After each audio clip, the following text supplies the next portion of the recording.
You are listening to WMHW HD1 and HD2 Mount Pleasant, Mountain 91.5, a service of Central Michigan University's School of Broadcast and Cinematic Arts.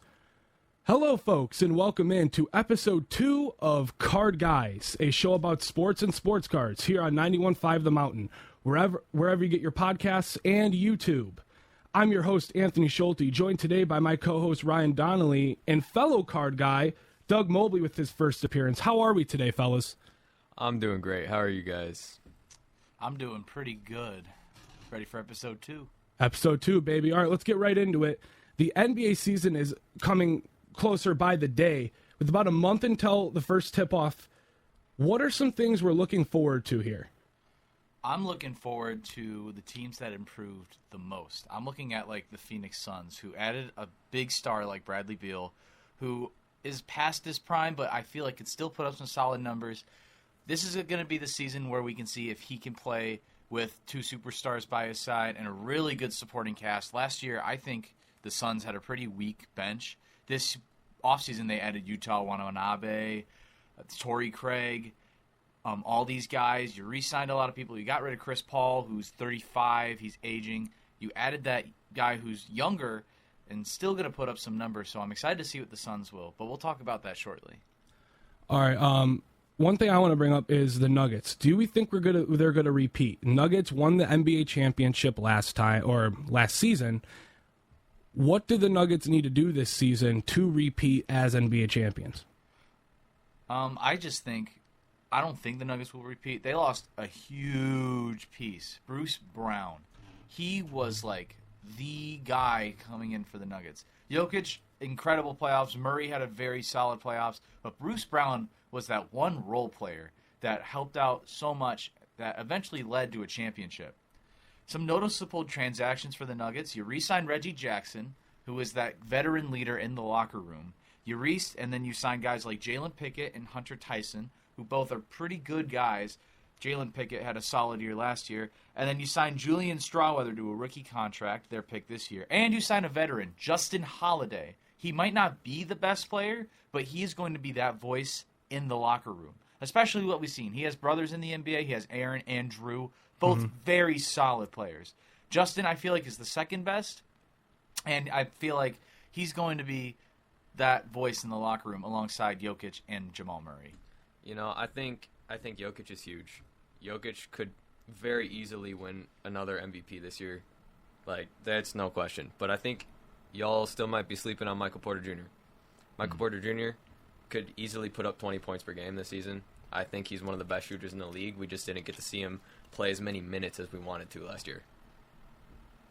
I really like, on the Nuggets, I really like that they still have a little bit of depth. And they now have almost their entire roster has that championship experience. You know, nothing teaches more than experience, especially in the NBA.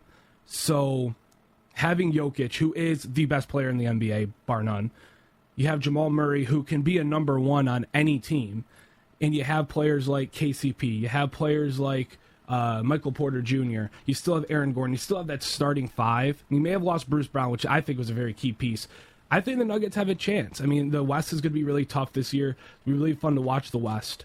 Especially with, like, the Suns, they added Bradley Beal, a big addition for the Suns, and they have Kevin Durant, they have Devin Booker, they have all these scorers. Will the scorers be able to get it done? Who knows? I think the Nuggets are the most complete team still. They have the most chemistry, and I think the Nuggets look really good. The next thing I want to get to is the rookie watch. We have a lot of interesting rookies and interesting talent in this year's draft class, in this year's rookie class. Let's start off with the obvious elephant in the room, Victor Wembanyama.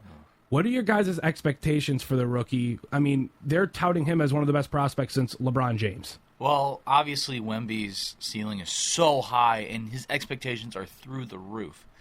I'm going to be honest. I know I'm going to talk about Summer League, and I know Summer League doesn't define what a player really is because he's not playing against, like, real talent. He's not playing against the LeBrons. He's not playing against the Lucas. He's not playing against the KDs.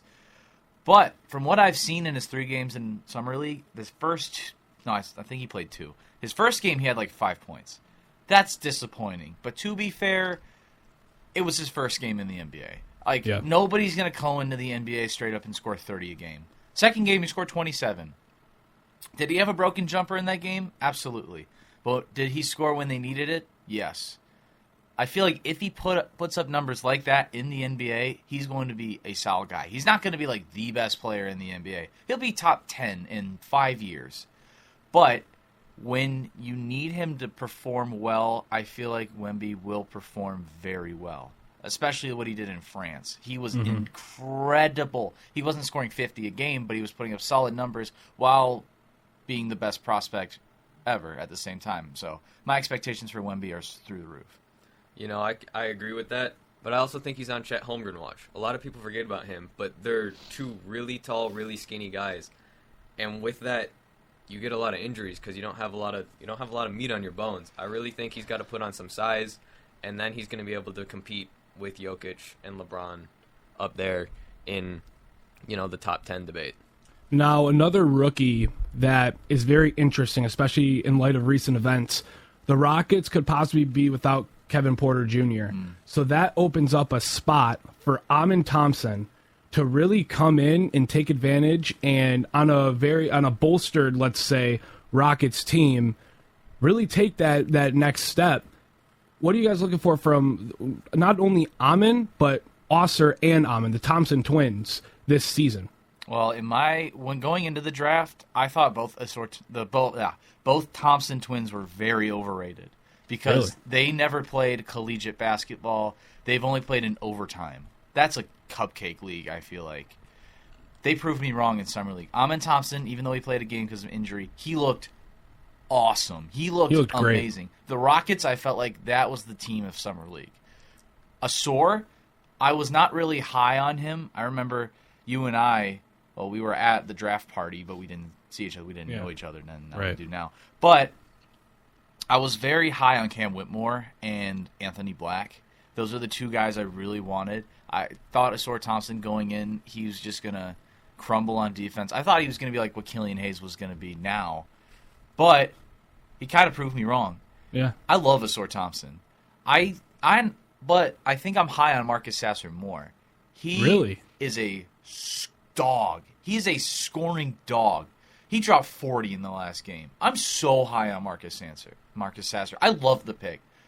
I wish we traded up for Whitmore, like we traded with Brooklyn to get like the 16th pick and pick him Whitmore up there. Whitmore fell to 20. He fell to 20. He is a top 10 talent in that draft. Agreed. And you fell to 20. That is the steal of the draft. And he looked great in Summer League. Yeah. Sasser, I love that pick. Coming out of Houston, he's great. He's a dog. He can slash to the basket. He can shoot. He has okay defense. He just needs to work on perimeter defense. But other than that, I'm so high on Marcus Sasser. But I know we're talking about the Thompson twins. I just want to get my Marcus Sasser rant out of the way. I'll hurry this up. But I love Asor Thompson. His defense, unbelievable. His weakness is his shooting, especially his deep ball, which he hit a couple impressive threes during Summer League. I hope he keeps this up, and I'm rooting for Asor Thompson for the Pistons. Do we think that Osser Thompson's going to be a starter? Oh, because that's a big debate with this roster right now, what new head coach Monty Williams can do. Osser could be a starter. You could play it as Cade Cunningham, Jaden Ivey, Osser Thompson, Bojan Bogdanovic, and Jalen Duren. But there are also folks out there that are saying, whoa, we just signed Stewart to this big extension. Let's make it Cade, Ivey, Bojan, Isaiah Stewart, Duren. So do we think that Osser should and has earned a starting spot on this team so far? First half of the year, yes, experiment with Cade, Ivey, Bojan, Stewart, Duren, and then have Asor come off the bench. If he plays a really big role off the bench, I'd say put him in the lineup second half after All-Star break. I don't really know. It's kind of tough.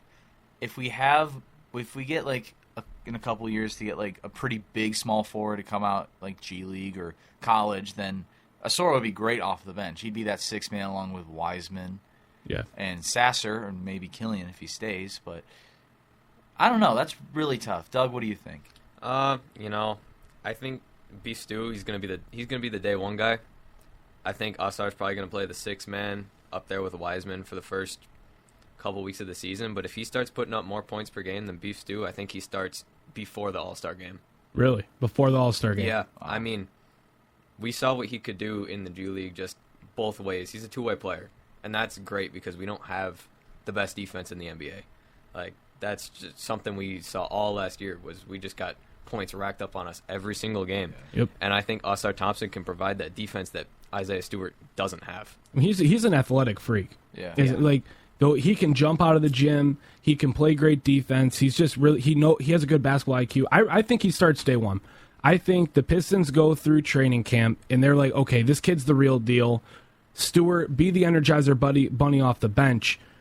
We're going with Oster to start playing Boyan at the 4. I think teams might take advantage of us playing Boyan at the 4 and throw a double big lineup out there maybe, or if they have like a Zion Williamson type power forward, that might be a little bit of trouble. That might be when within 2 or 3 minutes of the first quarter you throw out Stewart. Like, love you, Oster, love you, Boyan, but we need someone to stop this guy, right? So I think that could be a possibility, but I think Usar is gonna start and he's gonna be a star in this league. Now, Scoot Henderson got drafted into a pretty dramatic situation, to say the least, with Damian Lillard. For those of you that don't know about the whole, I call it the Dame drama. The Dame drama. He wants out of Portland because they can't build a winner around him. So he's like, okay, trade me. I tried to be loyal. That didn't work out. Trade me. He wants to go to the Miami Heat.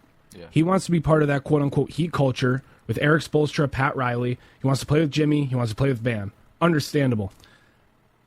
The Portland Trail Blazers do not want to trade him to the Heat because the Heat cannot provide what they want in a trade for a superstar talent like Damian Lillard. Damian Lillard last season had an incredible year scoring the ball. He would help the Miami team immensely, but how much depth does an already not so depth type team? They're really more of their starting lineup carrying them almost. They also lost Max Strus in the offseason to the Cleveland Cavaliers. So how much depth are you willing to give up for a player like that? And even then, they could put together all the depth that they want to. And the Trailblazers still don't want to deal with them because it's not enough. They like the Raptors like Dame, but Damian Lillard said that he is not playing anywhere except for the Heat. Yeah. If he gets traded to another team, he is requesting a trade to the Heat. Mm-hmm. So now it's buyer beware. Do you want to deal with Dame? So if you guys were in a general manager's shoes that is about to trade for Damian Lillard, do you do it? Knowing the risk and knowing that he might not suit up for you night one because he wants to be a Miami Heatle. I don't know. I don't know if I take that because like Miami does not have the depth to trade for that. Like, who are you going to give up? Duncan Robinson and Kyle Lowry? Jovic is a big name. Nikola Jovic. They're a second-year guy now. Yeah, he's going to be good this year, but that's not going to be enough for Damian Lillard. They're not going to give up Tyler Hero. They're obviously not going to give up Bam. They said that they're not giving up Tyler Hero. And I think that's what really turned off the Trailblazers from the trade. Because I think the one thing that does get it done is Tyler Hero. Yeah, and I mean, Tyler Hero, when he's healthy, one of the best shooters in the league, no doubt. If not one of the, he's a 20-point per game scorer off the bench. Yeah, and he's not by any means a defensive stud, but he can definitely play up when he needs to. Serviceable. Yeah. Serviceable. My thing is this. Do you want to go all in for a player that is 33 years old, solid scorer, and you don't have a future for the next 5 years? You put all your eggs in one basket. Or do you stay away from a player that, if you give up all these assets, will complain a lot because they don't want to play for you? Let's take it back to the Nets. 2013, you trade Gerald Wallace, Chris Humphries, like 7 first-round picks and like a couple other draft picks for like Kevin Garnett, Paul Pierce, and Jason Terry. You know how that trade ended out like crap. They don't have a future, and if they kept those picks, those could have been Jason Tatum and Jaylen Brown. Yeah. That was huge for Brooklyn. All they want to do is build a super team. But going off that example, do you want to put all your eggs in one basket for one player instead of 3? Well, the other thing is you got to think about is you have to give up all this depth, maybe some young players, definitely a lot of picks. To not, you might not even get the guy. You might not even get him to suit up for you because he might just hold out. He might just be like, "Yeah, I'm not playing. I want to go to the Heat. Trade me to the Heat or nothing." So now it's kind of like you're trading all of your depth or all of your young players, a lot of picks, for that big of a risk, and then you have to try and find a trade with the Heat. In either way, you're not getting your return back because the Heat just don't have that on their roster. Yeah. So it's something to think about. Scoot Henderson, though, goes into Portland and has a chance to take over as the top guy in that offense. What are you guys' thoughts on Scoot Henderson? I love him. If the Pistons had the 3rd pick, I want Scoot. I wanted Scoot. Get Killian out of here. I don't like Killian Hayes. I'm anti-Killian. But Scoot is a freak athlete. He can drive. He can shoot. He has good defense. That's what you want in a point guard. If you think point guard, young 20-year-old point guard, you think Scoot Henderson. The only downfall, actually, it's not even a downfall. He played in the G League. I thought he played in overtime. I'm sorry, but he has that sort of NBA experience. He's played against guys who had contracts, who played on rosters before, and he can dominate against them. He played against Victor Wembanyama and Ho You Fat on Metropolitans 92. Yeah, exactly. If you can put up those numbers while playing against guys who've had this experience, that's a guy that you want to play on your team. I love Scoot Henderson. If Wemby never existed, he'd be my number 1 pick. Here's a hot take. I think that Scoot Henderson's the most NBA ready out of everybody in the draft. I agree. Because of, and a lot of people don't like G League Ignite. They don't like, you need to go to college. I think playing against NBA talent, and whether it's former NBA players, future NBA players, just NBA caliber talent, not saying they're as good as the NBA because they're in the G League, but NBA caliber talent, it sets you up better. I mean, you're playing in, I wouldn't say bigger arenas, but you're playing in more of a atmosphere that will be like the NBA. College atmospheres are crazy. Don't get me wrong, they're crazy, but you can't compare college and NBA because college is way different than NBA, style-wise too. Yeah. I mean, you're playing with NBA rules. You're playing with NBA court dimensions. You're playing with somewhat NBA players. I think it prepares you more for what the NBA has to offer, which is why I really like the G League Ignite, and that's why you see players like Jalen Green doing pretty well. He's doing pretty good for himself. He's either scoring you 2 or 40. True. That's true. And then you got Scoot Henderson come in here, and he's going to be a star. Scoot Henderson's going to be a star in this league. Once Curry's gone, it's going to be Scoot, I feel like. Really? You think he's be the point guard to watch out for? He's going to be the point guard to watch after Curry retires. Even over Luka? I forgot about Luka. I thought Luka's a shooting guard. Well, Luka really plays. Luka's there. Luka's just there. Luka brings the ball. He's a point guard, shooting guard. You could play a point guard like Kyrie next to him, and it somewhat works. Yeah, I forgot about Kyrie. Kyrie is the point guard. I think Luka's the shooting guard. Luka's the best shooting guard in the league, I believe. But once Curry's gone, it's going to be Scoot to look out for. That's fair. Doug? Y'all still sleeping on Cade Cunningham if he's not hurt. That's all I'm going to say. How am I sleeping on Cade Cunningham? You follow him to the ends of the earth. But, I love Cade Cunningham. If Cade Cunningham isn't hurt, he's putting up 30 a game. And it's just, he's almost unstoppable when he's healthy, especially with Ivy and Duran, and now Asar around him. Beef Stew and Bojan got the veteran experience on that team. I think it's going to be huge. And, Cade Cunningham, he's just a beast. Perfect segue into my next planned segment. It's a Pistons segment. Ho-ho. We're talking Pistons basketball. Of course, we do have, starting this Friday, on most Fridays, 12 o'clock p.m., we have Count That Baby and a Foul. It is a brand new radio show podcast and also on YouTube.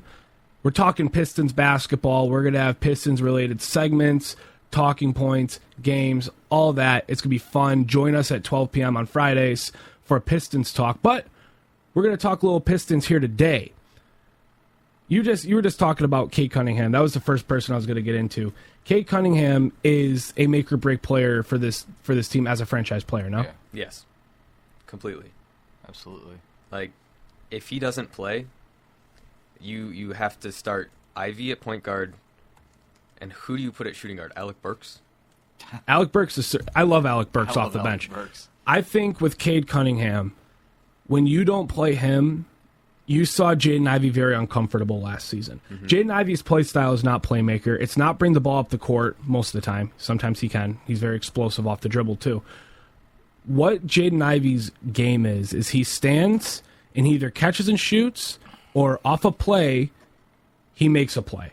Mm-hmm. Off of a Cade Cunningham type player who can set up an offense, who can get a play going, who's very methodical with his play style, and then Ivy would feed off of that into his play style. That's why they work so good together, and that's why I can't wait for them to get more experience with each other. But Cade Cunningham is a player that makes everybody better. Yes. Yeah. He makes everybody on the court better with his IQ, with his play style. And you lose him last year. You see Ivy's confused. There's no real direction in the offense. You have Killian Hayes starting at point guard sometimes, depending on the lineup that Dwayne Casey threw out there. Cade Cunningham's like the glue. I think he's a number 2 on a championship team. I think we still need that number 1 scorer. Cade's a good scorer. We need a number 1 scorer that could get you 25 to 30 a night that Cade can feed and can feed off of. Cade is the perfect glue guy at a number 2. A perfect glue guy type point guard. Think size-wise and playmaking-wise, a Luka Doncic type player, minus the scoring ability, because Luka's scoring ability is out of this world. But also think Grant Hill. Grant Hill's another comparison I make to him. 6'8", around 6'8". He's very methodical with his play style. Grant Hill ran a lot of taking the ball up the court for the Pistons back in the day. And I see a lot of similarities between the two. Cade Cunningham is he is the glue piece. He is the glue piece. Mm-hmm. I do agree. Cade, I feel like, is the best leader in the NBA. Like what you said. Best leader in the NBA? Best leader. He is a leader. He was born to be a leader. Like you said earlier, Ivy was confused when he was hurt. They had no point in the offense last year because he was gone. Now that Cade is back, we're complete. Not complete, but we're like a couple years. The glue guy is back. The glue guy is back. The guy that's going to run the offense for the future is back. And you also have Monty Williams, a brand new coach, freshly hired this offseason for a record-breaking contract. Monty Williams runs what he likes to call a 0.5 offense. Yeah. What a 0.5 offense is you have about half a second to make a decision. Are you going to dribble? Are you going to make a play? Are you going to shoot? Or are you going to pass? If you don't, you're on the bench. Mm-hmm. If you have the ball, what we saw a lot with last year, and a lot of things that the Pistons struggled with, was the decision-making and holding the ball too long. You're either trying to make a play too long, you're trying to make a decision too long, you pick up your dribble, now you don't know what to do. The 0.5 offense is something that's going to save this team and make this team better. Making a quick decision is what helped lead the Suns to where they were, because they lost I think losing Monty Williams would be very big for that Suns team. Monty Williams is such a good coach. He won Coach of the Year for a reason back in 2021. Monty Williams is going to come in here. He is going to help this team out immensely. Yeah. Immensely.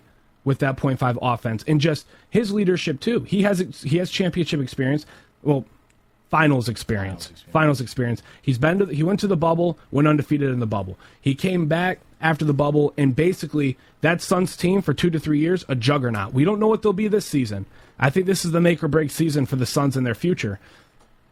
But that was all. I think that was mostly Monty Williams and his play style and the way he led the guys. I want to know your guys' thoughts on Monty Williams and what he could do for this Pistons team this season. Well, I can go on and on about Monty Williams. I'm going to talk about Monty Williams a lot on Friday, but just to sum it up, Monty Williams, that 0.5 offense, can this Pistons team comprehend? And I feel like they can. Cade Cunningham, with his leadership, will push these guys to learn how to do that 0.5 offense right. We got I believe the youngest team in the NBA. One of the league. I think it's like second or third youngest teams. Yeah, we're like top 3 youngest teams in the NBA. Monty's a very young coach. I feel like when you look, especially in any sport, you look for the guys that have played in that sport or are very young and intelligent. Ben Johnson for the Lions, young, intelligent, played college. Monty Williams, yes. He played in the NBA. Played in the NBA. He's had coaching experience. He was an assistant coach with, I believe, the Raptors with Dwayne Casey. Yes. He knows how to coach. He has experience. He knows what it's like to win. You bring Phoenix Suns, bring him in for the bubble. Turn this team around. Will he turn the Pistons around in 1 year? Absolutely not. Will he turn around in 3 years? Yes. When you add more pieces and you add more young guys to this team is going to be crazy good. It's also easier to attract free agents here. Yes. With a player's coach like Monty Williams. Mm-hmm. So many players in the NBA have said how much they love Monty Williams because he's a player's coach. Mm-hmm. I think the player I'm looking for, Devin Booker, loves him as a coach. Yes. Players coach all around, and guys look for that. When they're looking in free agency where they want to go, 1, they look for the contract offer. 2, they look at where they're going to be living. And 3, they're looking for who's going to be leading me, who's going to be coaching me, and what's my team. Yes. The Pistons have a very young and promising team. They have a player's coach, and Detroit's not the best place to live in the winter, let's be honest. But would you sacrifice that for a championship? I'm sure Denver's not the most satisfying place to live in the winter. No, but not. Denver, Denver's really cold in the winter. It gets really cold and really snowy. So, but people were still going. Free agents were still going to the Nuggets because they want to win a championship. Right? That's one of the main things is, can I win a championship there? Can I win a championship there, and do I have a good coach, and do I have good teammates?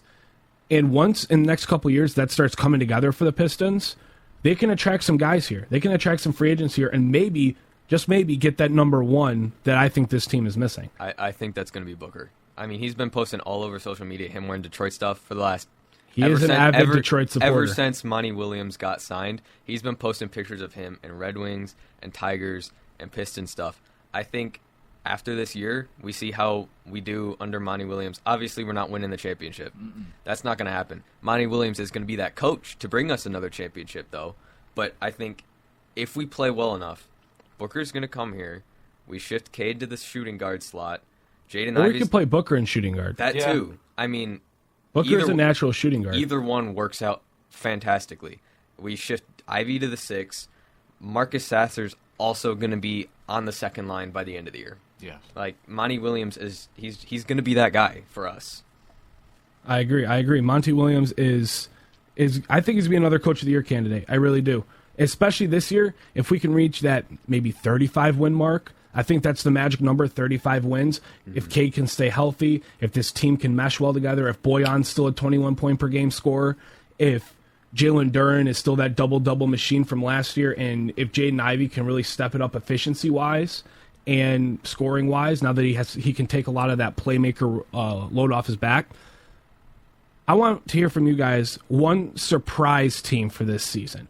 It could be the Pistons, maybe making that 35-win mark, but a surprise team in the NBA, could be any team that you think is going to surprise, whether positive or negatively. I have 2, one in the East and one in the West. Okay. The East, Boston Celtics. Not a surprise, but they're going to make a huge jump from next year. Although you did lose guys like Marcus Smart and Grant Williams. You add Kristaps Porzingis, which, in my opinion, move of the offseason. He's 28 years old. And they have a center now. And he's going to be at the center. 23 points per game. The unicorn is going to go off. Great culture, great coaching staff, great front office, great team to surround him around. You got Tatum, Brown, Horford, Time Lord. You got all these guys. Time Lord is Robert Williams. Robert Williams is Time Lord, and he's awesome. But he's going to blossom with the Celtics offense. Will he lose a lot of scoring opportunities because he won't be the number 1 option? Yeah. But will he be like a solid role player for the Celtics? Absolutely. And my second team, sorry, Doug, is the Oklahoma City Thunder. Surprised a lot of people last year. Shai Gilgeous-Alexander is a top 5 player in this league, top 3 shooting guard in this league. You guys You got guys like Jalen Williams, who surprised a lot of people last year. Luke Dort, solid guy. You add Chet Holmgren, who's going to be healthy and looked incredible in Summer League. That's going to help a lot. I can see the Thunder as a 6th seed or a 5th seed in the West. You know, I think Scoot's really just he's gonna bring the Rockets a lot this year. You mean Trailblazers? Yeah. Scoot? Yeah. That is what I mean. Yeah. I think they're not gonna be fantastic by any means, especially if Dame doesn't play for them. But they're gonna be better than they were last year. You think Scoot Henderson makes them better than Damian Lillard? I don't know if they're going to be like now, but I think Scoot Henderson, he's going to bring a new life to that team. The energy that team needs, because Dame he doesn't want to be there, and that shows. That showed all of last year. I also think the Wizards could actually step up with Jordan Poole. Even though they lost some pieces, I think Jordan Poole is going to be a big player on that team. Mm-hmm. I agree. All right, as we get into October, we have playoff baseball. Baseball's heating up. It's going to get good. The Padres, they could be eliminated today, and there's a lot of factors that could lead into them being eliminated from playoff contention. With that giant cap space, we have some recently clinched teams. We're going to talk AL West, and of course, the man I'm wearing on my shirt, Miguel Cabrera, started his final homestand. The final week of Miguel Cabrera Tigers baseball is underway. We're going to get to that. Padres, go back to Padres. They could be eliminated today. What do you guys make of just the entire season for the Padres after spending all that money, bringing in all the talent, having all these players, but just not being able to make it work? Terrible. They're a slightly better version of the Mets. Their management sucks. Their coaching staff sucks. How do you have Juan Soto, Xander Bogaerts, Blake Snell, who was easily the best pitcher of the last month of the MLB season, and have 78 wins with a week left? I don't get it. And, I mean, the fact that Juan Soto isn't playing up to where he was last year definitely is part of that. But let's be honest, the NL West, is way more challenging than the NL East, because that Washington team that he was on, he wasn't facing fantastic pitchers every 4 days. That's just as easy as it is. Oh, jeez. The Padres are the second biggest disappointment this year, behind the Mets. Feeble. The Mets. Feeble. Yeah, how do you have a team like that spend billions of dollars and you win 78 games? There's still some time left in the season. You do. You have a week. They could hit 80 wins, but that's still sad for that team. You could be sub 500, which, again, is really sad. If you have all those pieces, you should be in at least a 90 to 100 win team. I think, who are they playing today? The Padres? The Padres. I'll look right now. They're playing the... Padres are playing the Giants. Giants are another disappointment. I thought they'd make a big leap this year because the full season of Jock Peterson. But, this is going to be tough. Giants are eliminated from the playoffs, which is a very shocking thing. But Padres, I feel like tonight might be the night they're out, and then they could. And now that they don't have that expectation of making the playoffs, they can play baseball. Fire your manager. Don't restart because you have all these solid guys, but just restart your managing and your staff. I agree. I think just having that giant payroll and not seeing success, that's a huge red flag. I mean, you're seeing it. We saw it with the Mets. I mean, the Mets did their best to sell at the deadline because they kind of realized, all right, this isn't working. But sometimes when you put together all these star players, it's not going to be the Warriors of the late 2010s. It's classic Yankees. That's what it is. It doesn't always work out, especially in a game like baseball. Basketball, maybe if it's the right players together, just like Golden State. It was just the right combination of players. It was the right combination of superstars, and it worked. But putting together a bunch of star players, most of the time in sports, that's not good because they're always going to be wanting, oh, I'm the star player. No, I'm the star player. You have one star player. That's why they're a star player. you have one star player, in my opinion at least. And that, like, the Nuggets, for example. We just brought up the Nuggets earlier in the show. Jamal Murray does not look at himself as a star player. He's a very, very, very, very, very good player, but on that team, he's not the star player. The star player is Nikola Jokic. He knows that, so he doesn't try to play the star role. When you have all these, like, for example, I'll say the Suns last year at the end of the year. They brought in Kevin Durant, right? They're like, oh, we'll make a Warriors-type run. We'll bring in Kevin Durant. We'll win a championship. The players didn't work well together. That's why they got rid of Chris Paul. That's why they're like, okay, let's try bringing Bradley Beal. Maybe these will work well together. You don't want to be stuck in that, well, we spent this money, we traded our picks, we traded our young guys, we have to try something. And you have to keep just at, oh, maybe this piece will fit, maybe this piece will fit. That's not how you build a puzzle. You got to build every single little piece of that puzzle until you get the main picture, right? Yeah. You can't just throw a couple pieces in and those are the main pieces in the middle of the puzzle and the rest isn't going to fill out. No, because that's exactly what Illich tried to do and it didn't work. Right? And you kind of see it. We saw it with the Mets this year. You see it with the Padres. I think that's a lesson to MLB teams. Don't go out and try and sign all these star players. This isn't MLB The Show, right? You can't sign all these star players, play on rookie mode, and win 150 games. You can't do that. You got to put together a team. You got to have a good farm system. You got to grow talent, and you got to have some money available. I think maxing out your cap sheet for star players is not smart in any sport. But a race I want to get to in the American League is the American League West, because this is a very, very, very interesting race to end the month of September. Rangers, Astros, and Mariners. The Rangers are in the lead of the division, 88 wins, 69 losses. The Astros are right behind, 2.5 games back, 86 wins, 72 losses. And then the Mariners, 85 and 72, 3 games back. There is a significant dip in production when you go down to the fourth place team in the Angels, who are 17.5 games back, with 2 of the best players on the planet on their team. But we're not getting into the Angels. Both hurt. Both hurt, and the bullpen is terrible. They tried at the deadline. Died. They tried at the deadline, and that obviously didn't work. They threw them all into waivers after a couple weeks. But Athletics, that's a dumpster fire, to say the least, over there in Oakland. Moving over to Las Vegas. I think Oakland in general is a dumpster fire, but yeah, the baseball team isn't really much any better. And while Vegas will be nice for them to go join their AAA team down in Vegas, they're still going to be the Oakland Athletics. They're not going to be great. Everybody's going to feel kind of like the Rams when they went to St. Louis.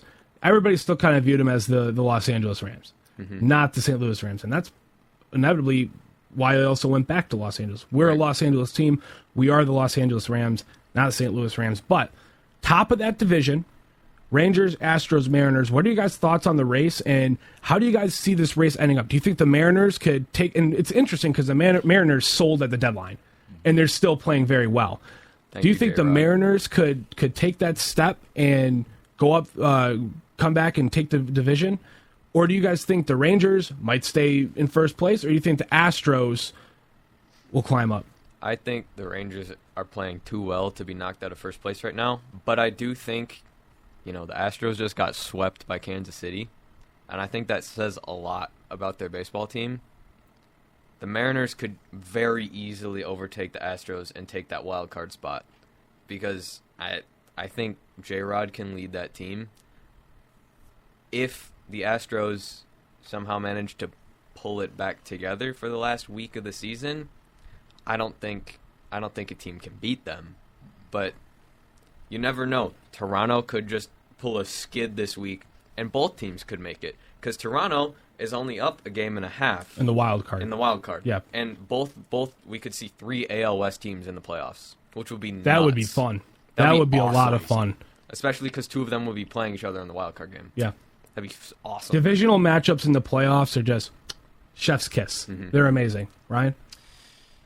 If you get swept by the Royals, then what are you doing? My thing is, I just don't want to see the Astros in the playoffs, because they'll dominate and then they'll win a World Series. Or they'll cheat their way to a World Series. They're not beating the Orioles. No, they are or not. The Braves. The Orioles are the best team in the AL. Yeah, by 2 games. And we did not think we'd be saying that at the beginning of the season. No. I did. They were my sleeper team.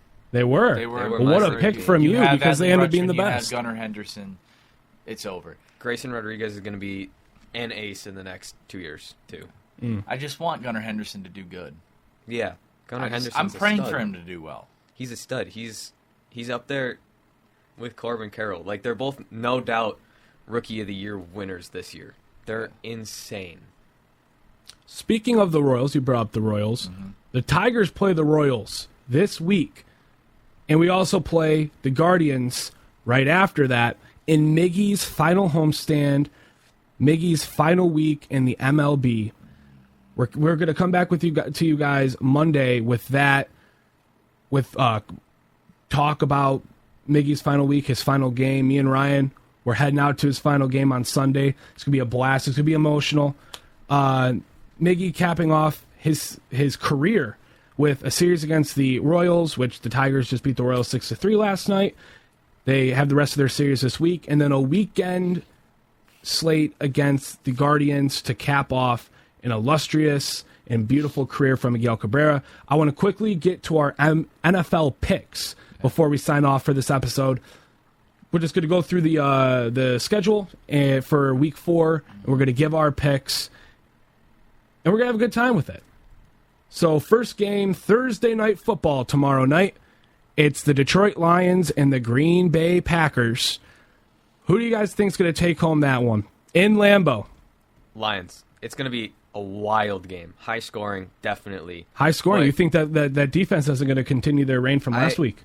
No, I think they will, but I think they're going to let up a lot of rushing yards. They're going to lock down Jordan Love. He's going to get sacked at least 3 times. Aaron Jones was a limited participant in practice yesterday. Again. I did not know that. So he is still questionable for Thursday or for tomorrow. I don't know what the injury report today is going to say. It could say something different, but as of yesterday, I saw that he was a limited participant. So we got Lions. Ryan? Lions. Jair Alexander's most likely out. I don't know about the status of Rashawn Gary. What about Christian Watson? Is he playing Thursday? Christian Watson says he plans to play. Okay. Well, it's gonna be a shootout, but I got the Lions. They're the better team. Christian Watson's still going to be limited, though. Yeah. I got the Lions. I think the Lions. I'm scared. Going into Lambeau is always a scary thing. Taylor Decker is returning. Taylor Decker is back, yes. I don't think Montgomery is going to play. I think it's just too short of a notice for him. I think they save him for Week 5, bring him back Week 5. They don't want to re-aggravate anything. At best, they're going to have Monty at a snap count. Sure, yeah, maybe. Our London game, 9:30 a.m. start on Sunday, Falcons, Jaguars. Who do we got in this one? Jacksonville. I think Trevor's going to figure out how to throw a football again. I sure hope so. My fantasy team is begging for it. Christian Ryan? Kirk is rotting on my bench right now. I just put Zay Jones in one of my leagues. I got the Jags. Boy. That's good. That's going to be a fun broadcast, too. There is a Toy Story broadcast on ESPN+. That's going to be fun to watch and see what they do with that. Rams Colts. This is the first of our Sunday slate of 1 p.m. games. Rams Colts. Who do we got?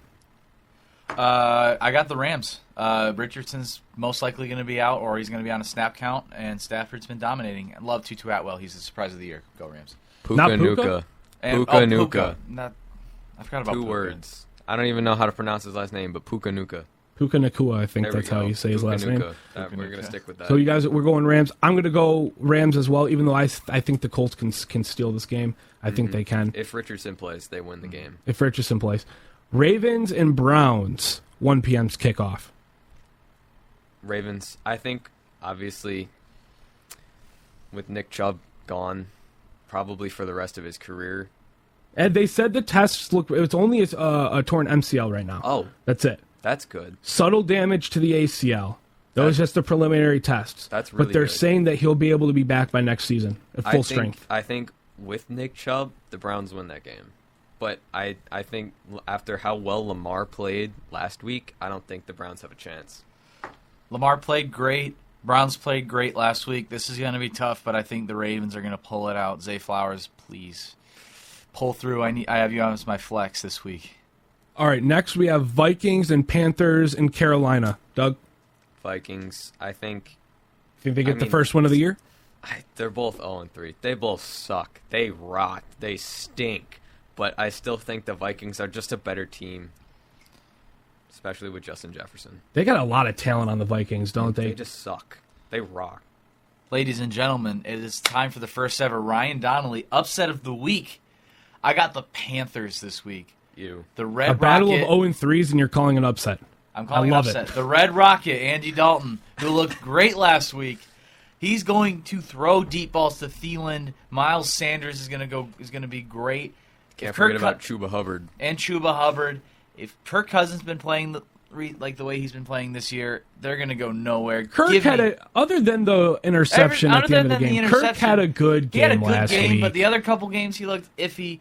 If he's playing iffy, then give me the Panthers. Kirk was Andy the Dalton. fantasy QB1 for 2 weeks. I don't need to hear nothing from that. I'm so Hey, you high got on the Justin Panthers. Jefferson and T.J. Hawkinson. And KJ Osborne is a sleeper receiver, too. Yeah, that's true. upset of the week.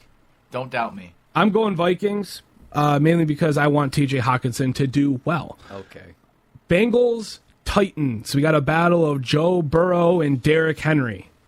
Well, Joe's arm seemingly doesn't work, but I still think they're going to win. Just the You're going Bengals Bengals defense on the road. is so good, and the Titans defense has been really good, especially against the run.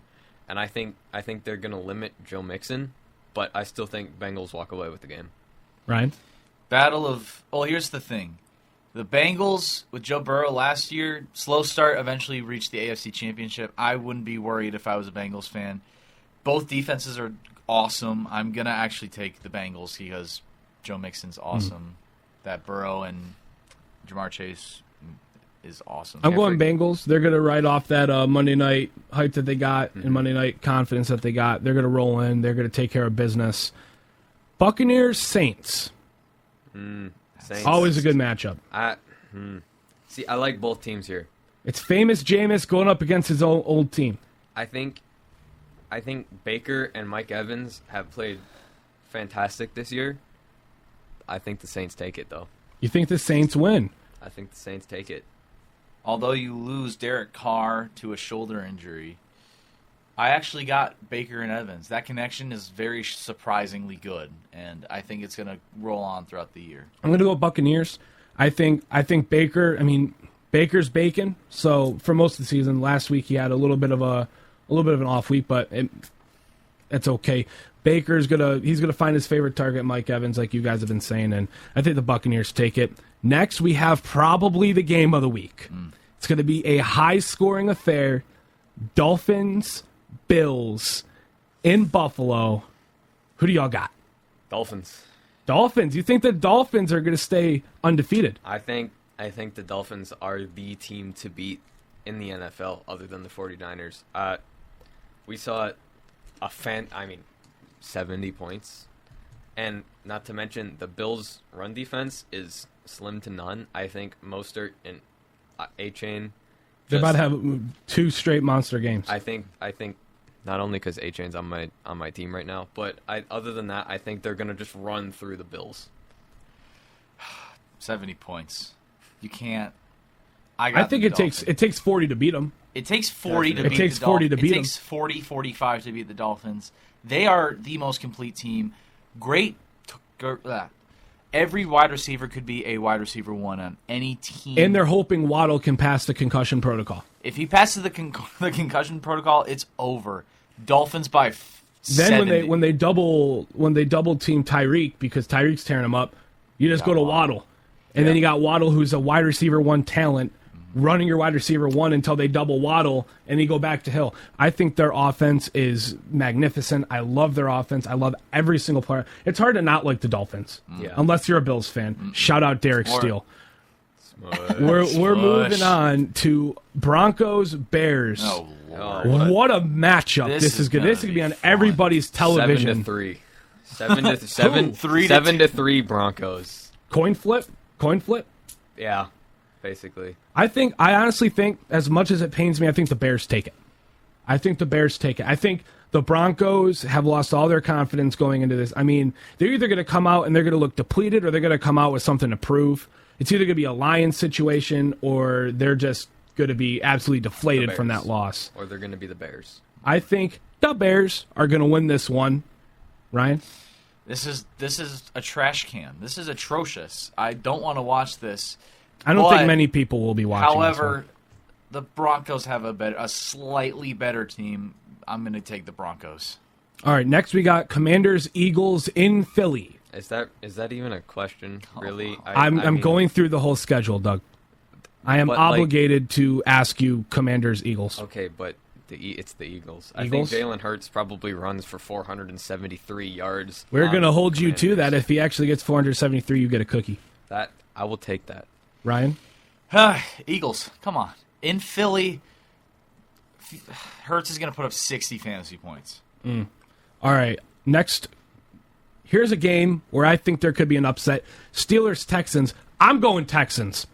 Give me the Houston Texans. I love upset that pick. alert. I love Give that me the pick. Houston Texans. Tank Dell has been so good this year, and C.J. Stroud looks like he's been phenomenal. in the league for 4 years already. He looks great. As much as it pains me, as much as I dislike Ohio State, I love C.J. Stroud. Yep, and I think the Texans, they're putting the pieces together, and Mike Tomlin, always a defensive coach. We're not seeing that this year, and it shows. Yeah, I do love the Texans pick, but you already made your upset of the day. I already made my You're going upset of the safe. day. I'm gonna go with the Steelers. They beat the Raiders in Vegas. They're coming off that high. Kenny Pickett, even though he's a interception machine, I think the Steelers edge out by like a field goal. Speaking of the Raiders, we have our first 4 o'clock or after game, 4:05 kickoff. Raiders Chargers in Los Angeles. Chargers. Chargers. Even with the plagued injury that they've just got, Mike Williams.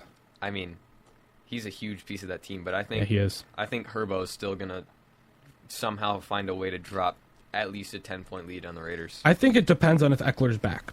I really do. Too. If Eckler can play, that kind of takes the load off of Herbert having to utilize the air. I think it depends. If Eckler plays, give me the Chargers. If Eckler's out another week, give me the Raiders. Give me the Chargers. Even though you did lose Mike Williams, which sucks, they're still pretty complete, and they have some decent depth. Give me the Chargers. All right, Cardinals, 49ers. Is that one a question, too? The Cardinals beat the Cowboys last week. Okay, but that's the Cowboys. The Cowboys have the best defense in the league. Okay, but it's still after the they lose Dallas Trayvon Cowboys. Diggs, I don't know, but It's still Dallas Cowboys. 49ers. 49ers, Ryan? Niners, I don't need to explain it. All right, I'm going Niners too. Let's move on. Patriots, Cowboys. I think the Cowboys walk away with it, even after losing to the Arizona Garbage They got Cans. embarrassed. They're gonna prove themselves. Yeah, I mean, Micah Parsons is probably going to get 18 sacks next game. That would be fun to see. I got the Cowboys too, Ryan. Cowboys are my second favorite team, fun fact, so I'm going to go with America's team. I'm no longer. I always knew there was something about you, Ryan. All right, we have Carrie Underwood is introducing us to this one, Chiefs and Jets. Jeez. Chiefs. I mean, Yikes, this is our Sunday night football game. I mean, the Jets, their team is in shambles, and there's nothing that can save it at this point. You have to go with the Chiefs here. I think Gotta go with Kelsey and Swift. The second game in the Taylor Swift era of Kansas City Chiefs football is going to be another victory for all the Swifties and Chiefs fans that are still out there. Ryan? Oh, gosh. If Aaron Rodgers was still healthy, this would be a shootout. But the Taylor Swift era is still upon us. Give me Kansas City. Taylor Swift sitting in a suite that game. Half the stadium's wearing a Kelsey jersey. How long until we see 87 Swift jerseys? Give me a month. Actually, Less than that. Actually, how long do custom jerseys take? How long do just custom jerseys take? You can to get one shipped? at like stadiums like day of. Okay, then yeah, next week we're gonna see half the people in there running 87 Swift jerseys. Quickly, our final game, Seahawks, Giants, Monday Night Football. I'm going Seahawks. Seahawks. Beautiful. Sadly, folks, that's all we have for today's show. We're approaching 1 o'clock. Thank you for tuning in to episode 2 of Card Guys on 91.5 The Mountain, YouTube, and wherever you get your podcasts. Join us Monday when we discuss this week 4 of football that we just talked about here today, made our picks, Detroit sports, and we're going to talk some CMU athletics as well. For Doug Mobley and Ryan Donnelly, I'm Anthony Schulte. So long, everybody.